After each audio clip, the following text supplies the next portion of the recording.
আল্লাযীনা আমানু বলে, হে ঈমানদার বলে, ডাক দিয়ে আবার বলেন মুসলমানরা হইয়া মরব না। বোঝা গেল ঈমানদারি এক জিনিস আর মুসলমানিত্ব ভিন্ন জিনিস। এই দুইটা যদি এক জিনিস হইতো তাহলে আল্লাহ আলাদা ভাবে বলতেন না যে মুসলমানরা হইয়া মরব না। ঠিক কিনা যদি বলেন? এখন মুসলমান কাকে বলা হয়? মুসলমানদের অর্থ কি? তাফসীরের কিতাবের মধ্যে আমি যতগুলো তাফসীর পড়ছি, প্রত্যেকটা তাফসীরের কিতাবের মধ্যে আছে মুসলমান শব্দের অর্থ হলো আত্মসমর্পণ করা, আল্লাহর সামনে শতভাগ সারেন্ডার করা, 100% সারেন্ডার করা। আল্লাহ বান্দার উপরে যা হালাল বলে ঘোষণা দিয়েছেন এইটাকে গ্রহণ করা, আর আল্লাহ তার জন্য যা হারাম বলে নিষেধ করেছেন এইটাকে বিনা প্রশ্নে বর্জন করা। মোট কথা হলো আল্লাহর আদেশ নিষেধ যে মেনে নেয়, হালাল হারামের মানদণ্ড যে মেনে নেয়, তারই কেবল মুসলমান বলা হয়। এছাড়া মুসলমান হওয়ার কোন সুযোগ নাই।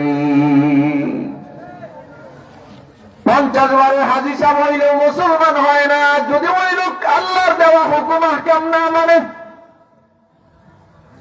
আল্লাহ যা হালাল করেছেন আর যা হারাম করেছেন, হালাল হারামের মানদণ্ডকে মানে না, তারে মুসলমান বলা যায় না। হালাল হারামের হুদুদ যে মানুষ মানে না, তারে মুসলমান বলা যায় না। আল্লাহ কোরআন মাজিদে 6666 আয়াতের মধ্যে 1000 আয়াত নাযিল করছেন আদেশমূলক। আল্লাহ বলছেন এটা করো।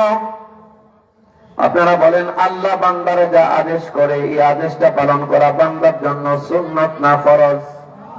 জোরে বলেন। আর 1000 নিষেধ করেছেন, আল্লাহ বলছেন এইটা করবা না।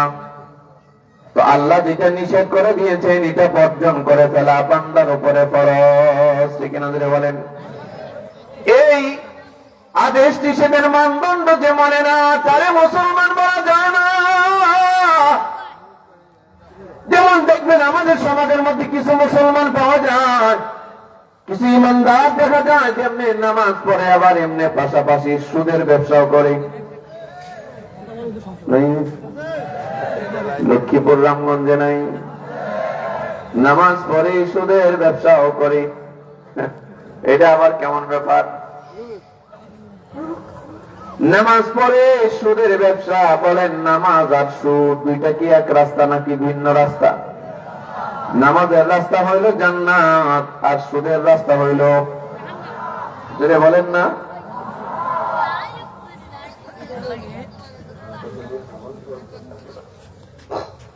সুদের রাস্তা কোথায়? রাসূল বলেন সুদ করে 70টা পাপ, সর্বনিম্ন পাপ তার মার সাথে জিনা করার পাপ। আপনারা যে নাউজুবিল্লাহ বললেন না, খুশির সংবাদ নাকি এটা? নাউজুবিল্লাহ বলেন। সুদ করে 2 নাম্বার পাপ, 2 নাম্বার অপরাধ। আল্লাহ বলেন, আল্লাহ রাসূল বলেন, একটা দিরহাম যে সুদে ট্রানজাকশন করে, একটা টাকা যে সুদে লাগায়, সে যেন তার মার সাথে 36 বার জিনার গুনাহ করলো। আরে কুজুরে বলা যায় না? নাউজুবিল্লাহ, নাউজুবিল্লাহ। সুদ করে 3 নাম্বার শাস্তি। আল্লাহ বলেন ফা ইল্লাম তাফআলু ফাযানু বিহারবিম মিনাল্লাহি ওয়া রাসূলি। আল্লাহ বলেন সুদ করার অপশন 2টা। 1 নাম্বার হয় সুদের ব্যবসা ছাড়তে হবে, নতুবা আল্লাহ এবং তার রাসূলের সাথে যুদ্ধ করার প্রস্তুতি নিতে হবে। আল্লাহ বলছেন সুদ করে 4 নাম্বার শাস্তি। আল্লাহ তাআলা বলেন আল্লাযীনা ইয়াকুলুনা রিবা। আল্লাযীনা, আল্লাহ বলেন আল্লাযীনা যারা ইয়াকুলুনা খায় আর-রিবা সুদ, লা ইয়াকুমুনা এরা দাঁড়াবে না, ইল্লা তবে কামা ইয়াকুমুল্লাযী ইয়াতাখাব্বাতুহু শাইতানু মিনাল মাস। কোন মানুষকে যদি শয়তান কখনো মাসেহ করে, শয়তান যদি কাউকে ধরে, অর্থাৎ জিনে ধরা রোগীর কথা আল্লাহ বলেন। আমাদের সমাজে জিনে ধরা রোগী নাই। দেখবেন শয়তানে যদি ধরে, জিনে যদি ধরে, দুর্বল মানুষ জিনে ধরবার আগে ধাক্কা দিলে কয়েকবার পরে যায়, কিন্তু জিনে ধরলে তার শরীরে এমন শক্তি আসে যে 10 জন শক্তিশালী মানুষ মিলাইয়া তারে ধরে রাখা যায় না। ঠিক কিনা ধরে বলে? জিনে ধরা রোগী মা চিনে না, বাবা চিনে না, স্বামী চিনে না, স্ত্রী চিনে না, বোন চিনে না, পাগলামি করে ছুটে চলে যেতে চায়, কোথায় যাইতে চায় ঠিকানা জানা নাই, মোট কথা পাগল। আল্লাহ সূরা বাকারা 275 নম্বর আয়াতে বলেন, ও জগতের মানুষ শোনো, যারা সুদের ব্যবসা করে, সুদ খায়, কিয়ামতের দিন যখন আর কবরটা ফেটে যাবে, ওয়াইদাল কুবুর মুআসিরাত, যখন তার কবর ফেটে যাবে আর কবর থেকে উঠে দাঁড়াবে, দুনিয়ার মধ্যে জিনে ধরা রোগী যেমন পাগল আর মাতাল হয়, আমি আল্লাহ এই সুদখোরকে কবর থেকে পাগল আর মাতাল বানায়া উঠাবো। ও সুদখোররা, যারা সুদ খান, আমাদের কথা বিশ্বাস না হলে কোরআন মাজিদ খুলেন, সূরা বাকারা 275 নম্বর আয়াতটা একটু বাংলা তর্জমাটা পড়েন, তারপরে সুদের ব্যবসা করেন। অত্যন্ত ভারাক্রান্ত এবং দুর্ভাগ্য নিয়ে আমাদের বলতে হয়, এই সমস্ত অপরাধের সাথে যারা জড়িত বাংলাদেশের বিভিন্ন এলাকায় গেলে দেখা যায়, ওই মহল্লার সবচেয়ে জঘন্য সুদখোরটাকে বানাইছে ওই মহল্লার জামে মসজিদের সভাপতি। হয়তো আপনাদের এলাকায় নাই, কিন্তু বিভিন্ন এলাকায় আছে। এলাকার একমাত্র ব্র্যান্ডিং সুদখোর, বাটা জুতার মতো ব্র্যান্ড। 30-40 বছর যাবৎ সুদ খায়, একই সাধারণ সুদখোর, অসাধারণ সুদখোর, ব্র্যান্ডিং সুদখোর। কথা বল না কে রে? এটা করতেছেন নাকি? গ্রামের মানুষ এখন আর তার নাম চিনে না, বললেই হয় যে আমি সুদখোরের বাড়ির সামনে আছে, মানুষ চিনে। ঠিক না? এত নাম কামাইছে, এখন মানুষ তার নাম ভুলে গেছে। এখন তার গুণ নিয়ে ডাকে। গুণটা কি? সুদ খাওয়া। হ্যাঁ, আছে না এমন মানুষ? আপনারা বলেন যে এই লোকটার মার সাথে জিনা করার মতো অপরাধের সাথে যুক্ত, যে লোকটা আল্লাহ বলতে রাসূলের সাথে যুদ্ধ করতে প্রস্তুত, যুদ্ধ করতেছে, এই লোককে আল্লাহর ঘরে সভাপতি হওয়ার যোগ্য? ইসলামী শরিয়া আইন থাকলে তো সভাপতি তো দূরের কথা, ওরে জুতাইটা পিটাইয়া মানুষ হাতে হ্যান্ডকাপ লাগায় পরে জেলখানায় বন্দি করতো। কথা কন না কে? সব দিকটা মিললে আমি আজকে একটু বিব্রত। আপনারা একটু কথা বলেন, মাইকের আওয়াজটা আপনারা শুনতেছেন কিন্তু আমার ফেভারে আসতেছে না, আওয়াজ আছে কিন্তু আমার কানে আওয়াজ নাই। এই সমস্যা একটু, হয়তো লম্বা কথা বলা যাবে না, আপনারা একটু আনা আওয়াজটা একটু জোরে বললেন, পারবেন তো ইনশাআল্লাহ? সম্মানিত ভাইয়েরা, আমার সুদখোরের 5 নাম্বার শাস্তি আল্লাহ বলেন, ইয়ামহাকুল্লাহুর রিবা ওয়া ইউরবিস সাদাকাত। আল্লাহ বলেন, সুদখোররে আমি আল্লাহ ধ্বংস করি, সুদের দ্বারা অর্জিত যত সম্পদ আছে সব আমি ধ্বংস করি। আপনারা কি মাইন্ড করতেছেন? খারাপ লাগতেছে মনে হয় না? সুদ কি আছে নাকি এলাকায়? আছে? আপনাদের এলাকায় সুদ থাকবে কিনা? এলাকার মানুষ তো ধনী মানুষ, সুদ টুদ খায়েন না। অবশ্য যারা সুদ খায় এরা মাহফিলে আসে না, এরা বয়ান দূর থেকে বয়ান শোনে, দূর থেকে। ঠিক না? যারা শুনতেছেন আপনারা শুনেন। সম্মানিত ভাইয়ের আমার, আল্লাহ বলেন সুদকে আমি আল্লাহ ধ্বংস করি। আপনারা আল্লাহর কথা বুঝে থাকলে বলেন, আল্লাহ যারে ধ্বংস করে তো তারে বাঁচাইব কে? আচ্ছা, আল্লাহ যদি কাউকে ধ্বংস করে দিতে চায় তারে বাঁচানোর কে আছে? আছে কেউ? কারণ আপনারা বলবেন যে হুজুর কি যে বলেন বুঝি না। সুদখোর 30-40-50 বছর যাবত সুদ খাইতেছে, এর খালি সম্পদ চক্রবৃদ্ধি হারে বাড়তেছে, আপনারা কোন আল্লাহ ধ্বংস করে, আমরা দেখি ওর খালি বাড়ে। বাড়ি আগে একটা ছিল, এখন 3টা বানাইছে। আগে জায়গা ছিল 50 কাঠা, এখন হয়েছে 200 কাঠা। সম্পদ খালি বাড়ে। আপনারা বলেন আল্লাহ ধ্বংস করে, অর্থ খালি বাড়ে। আপনাদের কি ধারণা আমাদের ধারণা সত্য না আল্লাহর কথা সত্য? একটা উদাহরণ দেই। মনে করেন সুদখোরের 3টা ছেলে আছে, একটা মেয়ে আছে। ছেলে 3টার মধ্যে একটা মদ খায়, কি খায়? আর একটা আরেকটু দামি জিনিস খায়, ইয়াবা খায়। আর একটা গাঁজা খায় আর খেলে জোয়া। মেয়ে একটা গেছে গা চিল্লায়। চিল্লা মানে তাবলিগে চিল্লা মনে করছেন? তাবলিগে চিল্লা না, এমনি আরেকটা চিল্লা আছে, আছে না? ওই আরেক ছেলের সাথে গেছে গা চিল্লায়। সুদ করে ছেলে একটা মদ খায়, একটা গাঁজা খায়, একটা ইয়াবা খায়। মেয়ে গেছে গা ভাগ্যা। এর যদি 500 কোটি টাকার মালিক হয়, এর আছে কিছু? কথা কন না করে, এর কিছু আছে? কিছু নাই, কিচ্ছু নাই। মরার আগে এমন অসুস্থতায় পড়বে, বাংলাদেশে আর কোন চিকিৎসা নাই।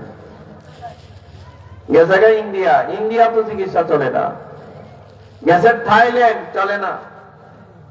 এরপরে গেছে সিঙ্গাপুর, এয়ার অ্যাম্বুলেন্সে। সিঙ্গাপুর এলিজাবেথে ভর্তি হয়েছে। 1 সপ্তাহে যা বিল আসছে, এটা 40 বছরের সুদে কামাইছে। এরপরে লাস্টে হাসপাতাল থেকে বিল দিবার মতো টাকা তার কাছে নাই। সুদ করে আল্লাহ এমনি ধ্বংস করে। আমি কি বাংলা কথাটা বুঝাইতে পারছি?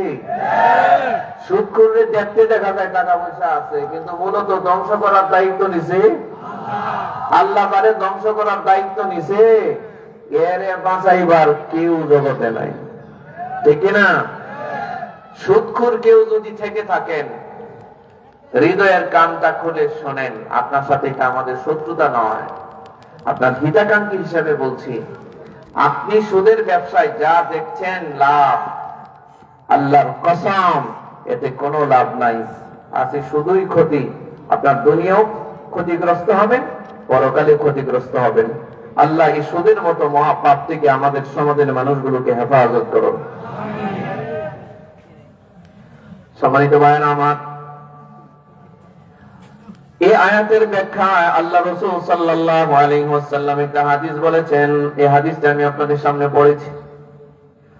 عن ابي هريره رضي الله تعالى عنه قال হযরত আবু হুরায়রা বললেন, নবীজি একদিন আমাদের সামনে আসতেন, আমাদের সামনে এসে বললেন, ও সাহাবীরা, মাইয়া খুযু আন্নী হাউলাইল কালিমাত, ও সাহাবীরা, আমি তোমাদের সামনে খুব জরুরি কয়েকটা কথা বলতে চাই। আপনাদের মনোযোগ নাই মনে হয়? না না, মনোযোগ নাই। আছে মনোযোগ? আছে আছে। কার কার আছে? দুইটা হাত দেখান তো একটু। আছে সবাই।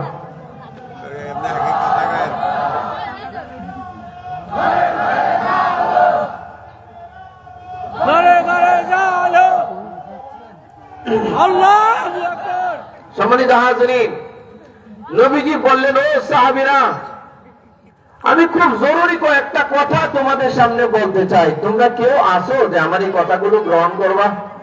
1 নাম্বার। 2 নম্বরে বললেন, ফায়া আমালু বিহিন্না, আমার এই কথাগুলো আমল করবা কেউ আসো নাকি? 3 নম্বরে বললেন, আও ইউআল্লিমু মান ইয়ামালু বিহিন্না, অথবা যারা আমল করবে তাদেরকে শিখিয়ে দিবা, এমন কেউ আসো নাকি? হযরত আবু হুরায়রা বললেন, কুলতু আনা ইয়া রাসূলুল্লাহ। হযরত আবু হুরায়রা বললেন, হুজুর আমি প্রস্তুত, আপনি আমাকে শিখিয়ে দেন। আপনার শিখানো কথাগুলোর উপরে আমি নিজেও আমল করব, এবং যারা আমল করবে তাদেরকে আমি শিখিয়ে দিব।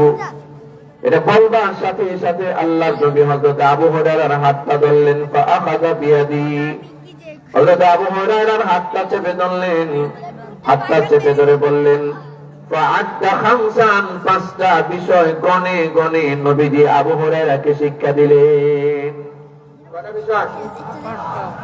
ডান হাতটা ওঠান, ডান হাতটা ওঠান। এই 5টা আঙ্গুল একটু মেলাইয়া ধরেন।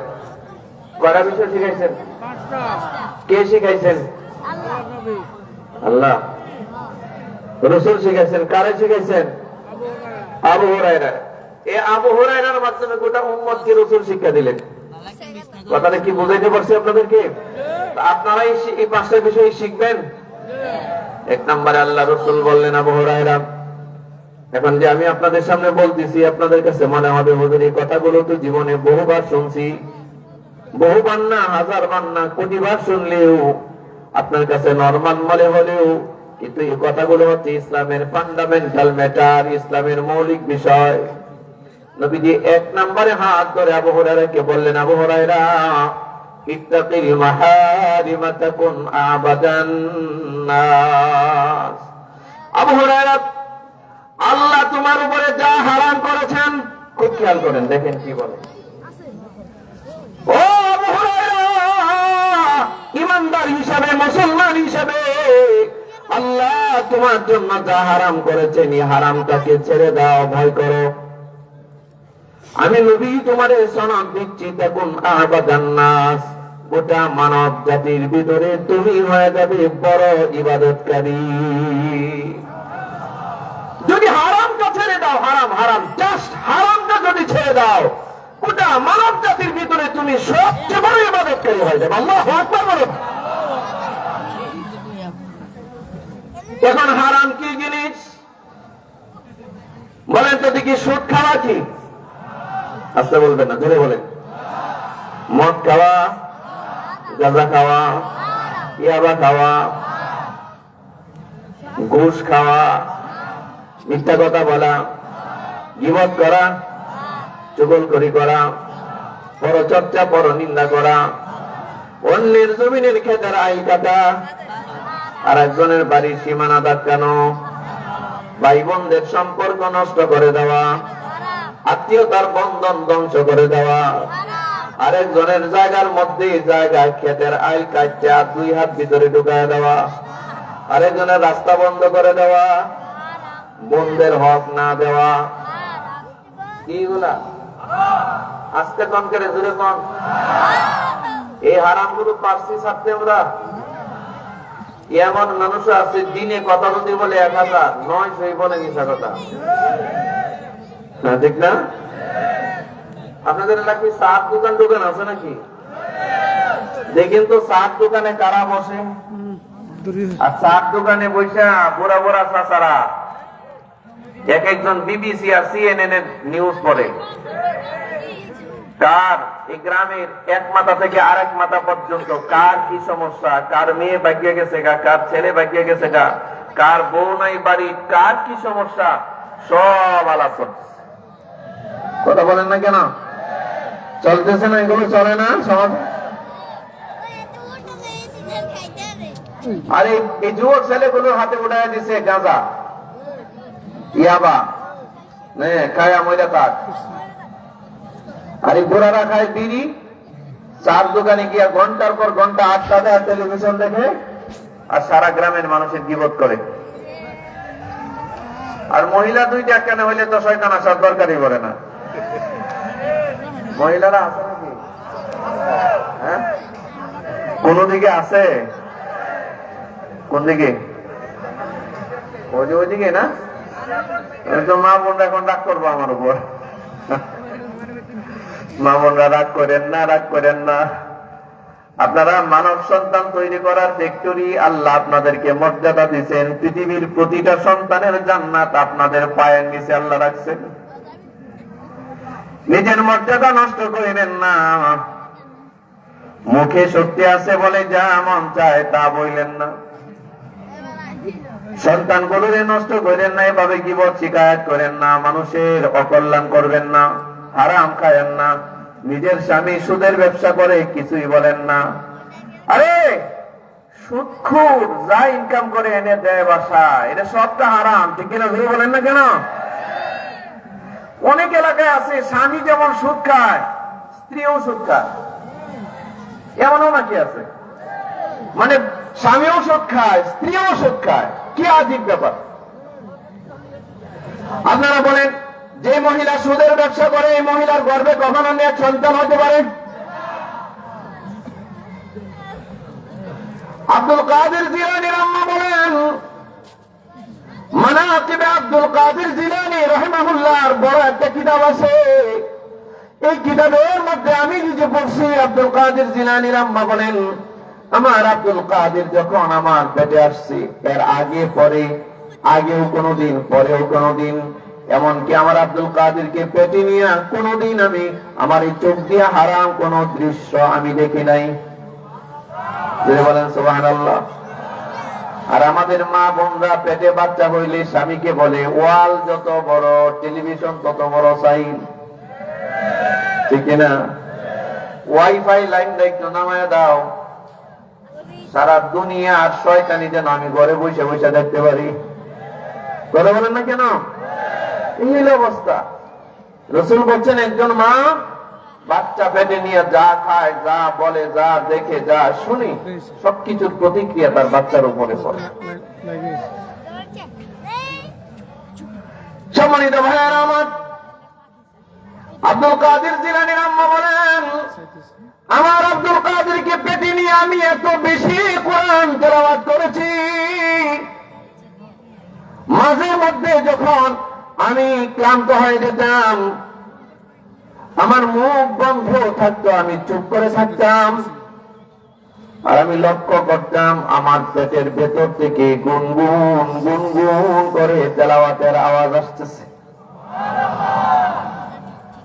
শুধু তাই নয়, আব্দুল কাদের জিলানীর আম্মা বলেন, আমার আব্দুল কাদের ভূমিষ্ঠ হওয়ার পরে 2টা বছর পর্যন্ত আমি তাকে বুকের দুধ পান করাইছি।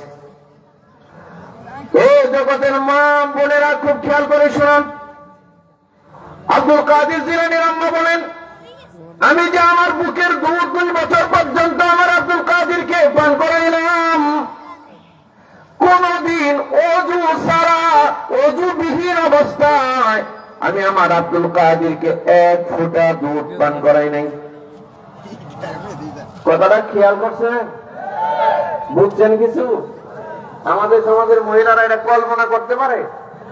আমাদের সমাজের মহিলা বাচ্চারা বুকে দুধ পান করাইতেছে, বাচ্চা একটা বানরের মতো লটকে আছে, এটা দুধ খায় না কি খায় নিজেও জানে না, আর সে ওই যে ইন্ডিয়ার স্টার জলসার দিকে তাকায় আছে।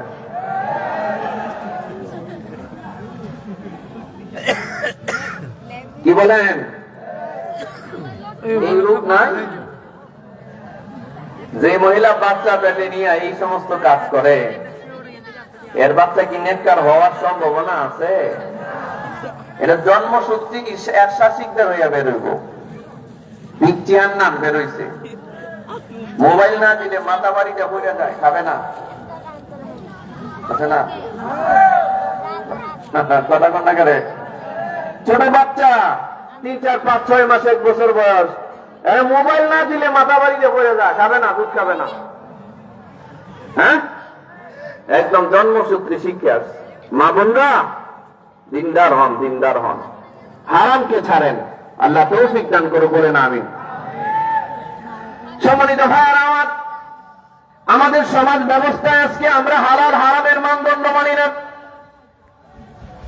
বহু মানুষ এমন আছে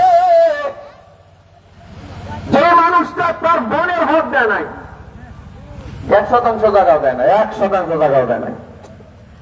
আচ্ছা, বাবার সম্পত্তিতে বোনদের হক আছে কিনা? এটা কারা কারা স্বীকার করে? হাত দেখান তো। বাবার সম্পত্তিতে বোনদের হক আছে? আচ্ছা যাক, হাত তো দেখাইছেন। এই সমাজের কয়জন মুসলমান দেয়? 95 জন মুসলমানই দেয় না। 100 মুসলমানের মধ্যে 95 জনই দেয় না। এই ঠিকের আওয়াজ একদম বললেন কেন? এটা জোরে বলেন, ঠিক কিনা? জোরে বলেন। দেয় না। মনে করে এটা দেওয়ার প্রয়োজন। 2-4 জন যাও দেয়, এমন জায়গা দেয় যে জায়গা দলিল নাই, রাস্তা নাই, ঘাট নাই, ফসল হয় না, ডুবা, খাট জায়গা, ঠিক না? ফসল অসল অসল, এই অসল গুলো দিয়ে আবার রেস্টি অফিসে বোনের প্রতি বিদায়ী ভাষণ দেয়, বলে বাবার সম্পদের ওয়ারিস যখন নিয়ে গেছস তো তোর সাথে আমার কিসের আর সম্পর্ক?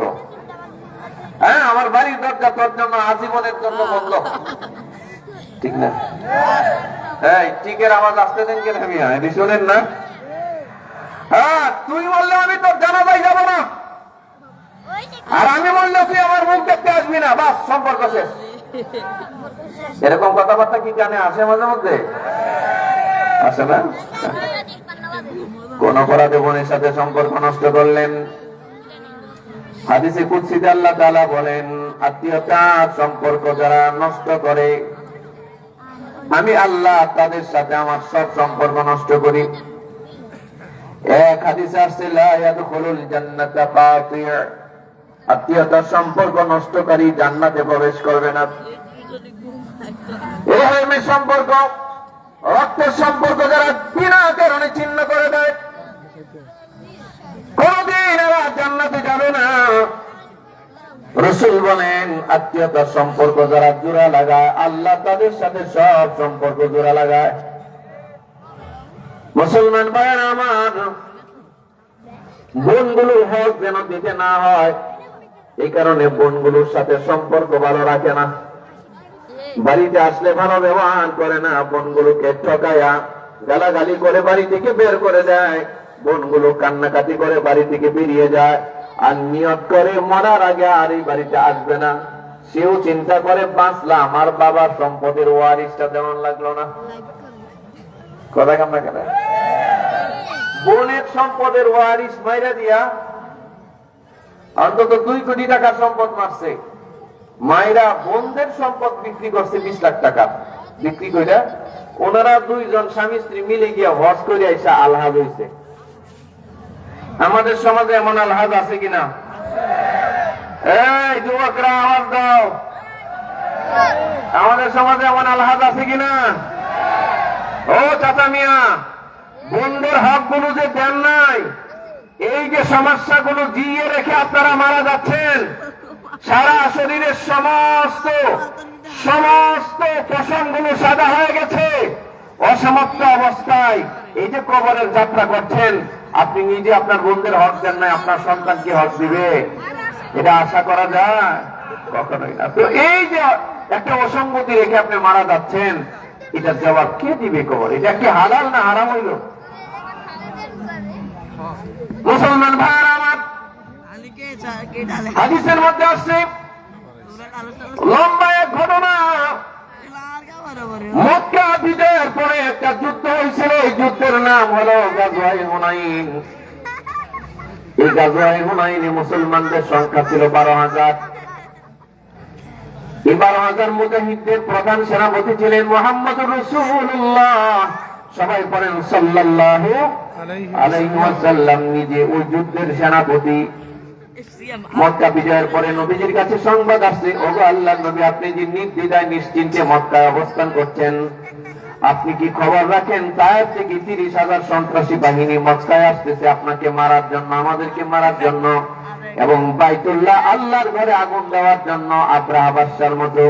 নবীজির তথ্য নিয়ে শুনেন, হ্যাঁ ঘটনা সত্য। সাহাবায়ে কেরামদেরকে নিয়ে ওই সন্ত্রাসীদেরকে মোকাবিলা করবার জন্য আল্লাহ রাসূল গেলেন। সেই হুনাইনের ময়দানে বিশাল যুদ্ধ মোকাবিলা হয়েছে। আমি যে ঘটনাটা সংক্ষেপে বলছি, এই ঘটনা সূরা আহজাবের তাফসীরে আল্লামা ইদ্রিস কান্দরী রাহমাতুল্লাহি আলাইহি তাফসীরে মারিফুল কোরআনের মধ্যে লম্বা ঘটনা লিখেছেন। এই বিশাল যুদ্ধ, মুসলমানদের সংখ্যা 12,000 আর কাফেরের সংখ্যা 30,000। কাফেরের সংখ্যা কত হাজার? 30,000 কাফের আর 12,000 মুসলমান। কতটুক বেশি? প্রায় 18,000 বেশি। ঠিক কিনা করে বলেন? ও আল্লাহর বান্দারা, আল্লাহ রাসূল সাল্লাল্লাহু আলাইহি ওয়াসাল্লাম এই অসম যুদ্ধে আল্লাহর উপরে তাওয়াক্কুল করে যুদ্ধ পরিচালনা করেছেন, কিন্তু আল্লাহ নিজ মেহেরবানিতে ওই যুদ্ধে আল্লাহ মুসলমানদেরকে বিজয় দান করেছেন। মুসলমানরা বিজয় হয়েছে। বিজয় যুদ্ধ সমাপ্ত হওয়ার পরে আল্লাহর নবী তাঁবুর ভিতরে বসা সাহাবায়ে কেরাম যুদ্ধের একটা পরিসংখ্যান নবীজির কাছে নিয়ে গেলেন। নবীজির কাছে নিয়ে বললেন, ওগো আল্লাহর নবী, এই যুদ্ধের মধ্যে সবচেয়ে বেশি গনিমতের মাল আমাদের কাছে আসছে 24,000 উট আসছে গনিমতের মাল হিসেবে। আমাদের বিরুদ্ধে যারা যুদ্ধ করতে আসছে এদের ভিতরে 6,000 আমরা ধরছি, কিছু মরছে আর বাকিগুলো জীবন নিয়ে পালায় গেছে। যেই 6,000 আমরা ধরে ফেলছি আসামি হিসেবে আমাদের কাছে বন্দী আছে, এদের মধ্যে কিছু আছে পুরুষ আর কিছু আছে মহিলা। মহিলাদের ভিতরে একটা বন্দী মহিলা বারবার চিৎকার করে আমাদেরকে বলছে সে আপনার সাথে সাক্ষাৎ করতে চায়। আমাদেরকে বলে, ও নবীর সাহাবীরা, তোমরা আমাকে নিয়ে একটু তোমাদের নবী মুহাম্মদুর রাসূলুল্লাহর কাছে যাও। আমরা জিজ্ঞাসা করলাম, আপনি আসছেন সেই তায়েফ থেকে নবীর বিরুদ্ধে যুদ্ধ করতে, আপনি একজন যুদ্ধাপরাধী আসামি গ্রেফতার, আপনি আমাদের নবীর সাথে কেন সাক্ষাৎ করতে চান? মহিলা জবাব দেয়, মুহাম্মাদের সাথে আমার একটা আত্মীয়তার সম্পর্ক আছে, এই কারণে আমি দেখা করতে চাই। আমরা জিজ্ঞাসা করলাম, কি ধরনের আত্মীয়তা আপনার? মহিলা জবাব দেয়, মুহাম্মদ আমার ভাই হয় আর আমি তার বোন হই। সাহাবায়ে কেরাম জিজ্ঞাসা করলেন, আমাদের জানা মতে নবীর কোনো ভাই বোন নাই। জন্মের আগে বাবা মারা গেছে, জন্মের 6 বছর পরে মা মারা গেছে, নবীর ভাই বোন আছে বলে আমাদের জানা নাই। আপনি সঠিক তথ্য দিচ্ছেন না। মহিলা বলে, এটা তোমরা বুঝবা না, আমার একটু তোমাদের নবীর কাছে নিয়ে যাও।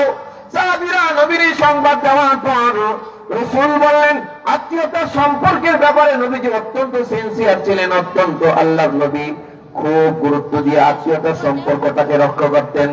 আল্লাহ রাসূল বললেন, মহিলা যেহেতু দাবি করছে তিনি আমার আত্মীয় হয়, নিয়ে আসো আমার কাছে। মহিলাকে রাসূলের কাছে উপস্থিত করা হলো। আল্লাহর নবী তাঁবুতে বসা আর ওই মহিলা নবীর সামনে গিয়ে দাঁড়িয়েছে। সাহাবায়ে কেরাম চতুর্দিক দিয়ে সবাই দাঁড়া আছে। আল্লাহর নবী মহিলার দিকে তাকায় বলছেন, একবার তাকায় বলছেন, মা নামটি আপনি কে? আপনি নাকি আমার সাহাবীদেরকে বলছেন আপনি